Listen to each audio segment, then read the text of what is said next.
Have you been wondering how to make your business very strategic to one specific kind of person who would be your ultimate favorite customer in the whole world?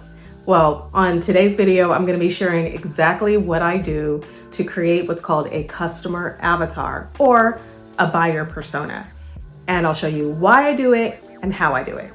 So what are buyer personas or customer avatars? So these are fictional representations of your ideal client. So we're talking about giving this fictional representation a name, a backstory, and even a job. You might even want to know what their favorite coffee order is, depending on what your business is and what you sell. So these are things that we look for when we're creating that customer avatar. Now, when you know exactly who you're writing to, who you're talking to in your business, your marketing becomes a lot more laser focused. So you'll write copy that resonates more with your audience. So instead of having this generic buy now button, you're going to be able to write in the tone that your audience wants to hear it and that communicates with them the best. Your content will be spot on. So whether it's your socials or your blog posts or your podcast or your videos, you are going to be able to use a voice and tone and language that connects directly to your customer. And if you run ads, they're going to be a lot more effective. Again, if you know the language of your audience, then you can speak that language and you don't have to wonder what it is that they're going to respond to, therefore saving you more time and money in the long run because your messaging is a lot more laser focused and targeted. So let's get down to business and let's talk about how to do that. And I'll show you an example of what I've been doing. One thing that I do is customer surveys. I run polls and surveys by sending out a message to my list, inviting them to fill out a form or a survey.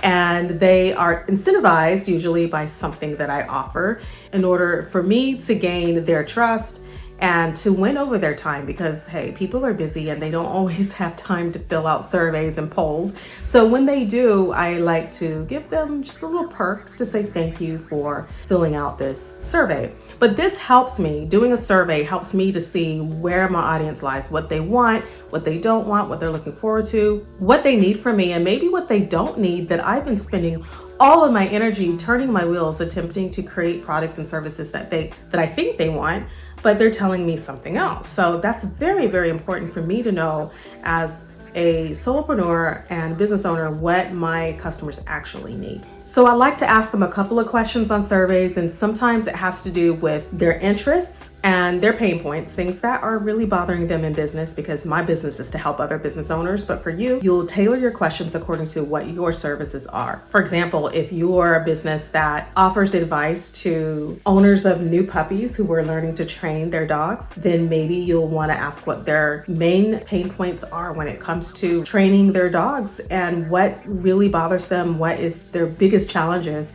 Ask them these questions in the survey. Then you might want to ask about their interests, because sometimes they're interested in things that would help you to connect with your audience in a way that you wouldn't otherwise. And so I like to ask about random interests, books they like to read, things they like to listen to online. I even like to ask about food. So when I'm doing surveys, I want to know the personality of my typical customer or reader, viewer, listener. And then I do ask about their goals. What is the reason they're on my list in the first place? What are they wanting from me? And they will tell me what they're looking for, why they signed up for my mailing list, why they're following my YouTube channel. And this is super helpful information when I'm developing my next service or my next set of products for them.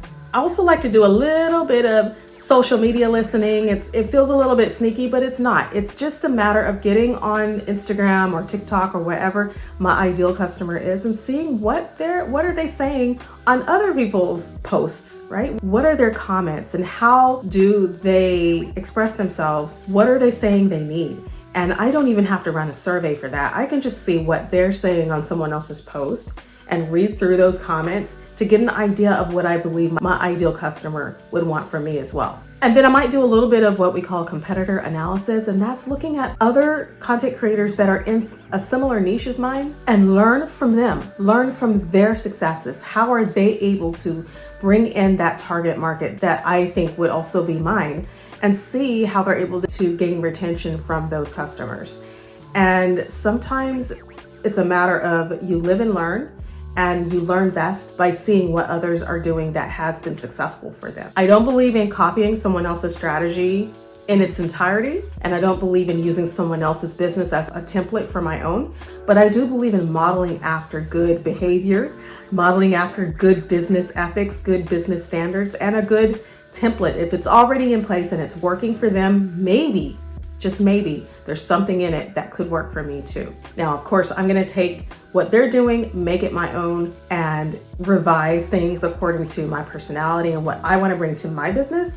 But if it's working, it's working. And so I like to use all types of ways to research the world that I'm living in for online marketing and content creation to see how I can help my customers and clients be better content creators. Now, based on all this information, I'm gonna go back and create a detailed profile for my customer avatar. And this is going to include giving them a name and a backstory. I know that sounds a little goofy, and I know you're gonna feel a little like this is cheesy. Why am I naming some random figment of my imagination, some imaginary fictional character? But name them, because it's gonna help you, and I'll show you my fictional character in a moment. Imagine their daily life, their challenges, and their aspirations. You want to define their demographics, their age, their location, their possible income, their possible occupations. You want to know their interests. What are they really into? What are their hobbies? What type of content do they like to consume? Think about these things when it comes to your ideal customer. And then lastly, but not least, actually the most important thing is to identify their pain points and how you can help them. What problems are they trying to solve, and how can you help them to achieve their goals? Then the fun part is to bring them to life. You want to bring this customer avatar to life. So you're going to use an image that puts a face on this imaginary person. Give them a visual representation. You can either do a mood board or you can create a visual illustration of your ideal customer. For me, I'm using little graphics and icons from Canva. But what this does though, this helps you to put a face to the imaginary character and helps you to see this person as a person and not just some random things you're writing down in your notebook about who you're trying to reach. You actually have a face. So maybe you want to do several different faces to kind of cross the gamut of the different options that you want to have as your potential customer. Maybe you have different avatars, and that's okay too. But talking to that one person or one or two people every single time you write a piece of content is going to help your business to come to life and help you to connect to that imaginary person, which is your customer avatar. Okay, so I'm going to give you an example of one of my customer avatars. I have a few, but this is my main one, and her name is Monique. I named her Monique. I'm not sure why, but her name is Monique. And I gave her a last name, Monique Davis. She's about 38 years old, because I did happen to look at my YouTube stats and I see the ages of my viewers. They're a little younger than me, and Monique falls within that age bracket slightly. So I wanted to use something on the higher end of that age bracket. So she's about 38, and what she needs is someone to help her, someone with expertise in content creation to help her, because she's also passionate about creating content. She needs someone who can help her boost her website's performance and increase her traffic through her content creation. Monique doesn't trust very easily. So this is something that I added to my customer avatar. I gave her a personality. Is she trusting? Is she easy to win over or not? And I wanted a challenging customer because it would give me more of an opportunity to shine and to bring my best to the table, to be a better salesperson. In fact, because it's something I need to work on in my business. So I made her a little bit slightly antagonistic so that I could be better at serving her. So this person, Monique, this customer avatar doesn't trust easily. She needs to see results and to know that her investment is worth every penny. And I have had difficult customers, and I have had not so easy ones to win over. So I know how that feels. So for me, this is a perfect avatar, because if I can win her over, then those who are a little bit easier to win over would make things easier for me as well as a creator and someone who sells my services in addition to my digital products. So also I wanted to give Monique a little bit more flavor in her personality and a little bit more background. So I assumed that as a customer, she might be going through a lot of things in her everyday life to make it more difficult even for her to create this content. Even though she's passionate about it, she has health challenges. Her energy is very limited, and some days it's really tough for her to push forward. Monique is a no fluff, get straight to the point kind of gal. She enjoys a good story time. Once in a while, she enjoys a little bit of fun, but she really just wants to know how to get things done. And she turns to my YouTube channel, she turns to my podcast, and she's on my email list because she wants information to help her on her content creation journey.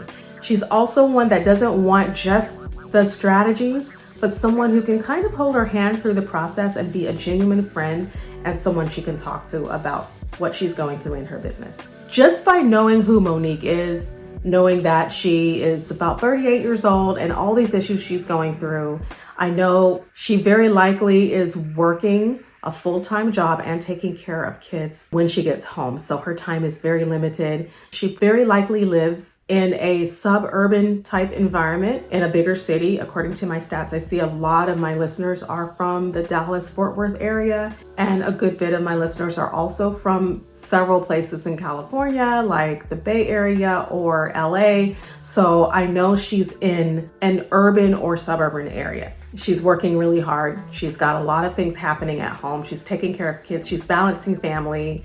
And those are the things that she has to go through every day. And she just doesn't know where to start with content creation. When will she have time? How can she do this? Some of the offerings I can give to her as a result are startup content creation strategy coaching. I can give her weekly content accountability. I can give her SEO focused content overhauls for her website, audits. I can also offer digital products to help her as well, such as my Content for Confidence course, which I will leave linked below. But these are things that I can do for her, whether it's a digital course or hands-on one-on-one help to help my ideal audience. And there's so many more things that I can do for her. And I have quite a few more avatars that I use when I'm creating my content. But I just wanted to give you a bird's eye view of what I mean when creating a customer avatar. So now it's your turn. Go ahead and create your customer avatar.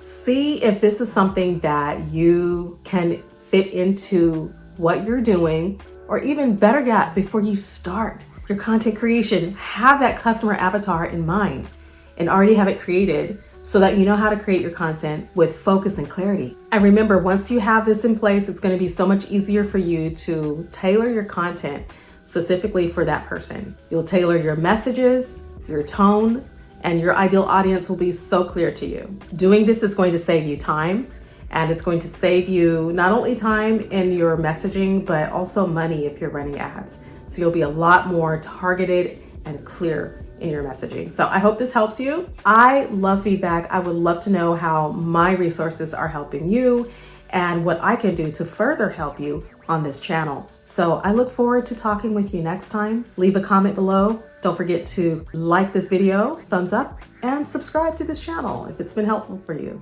Talk to you soon.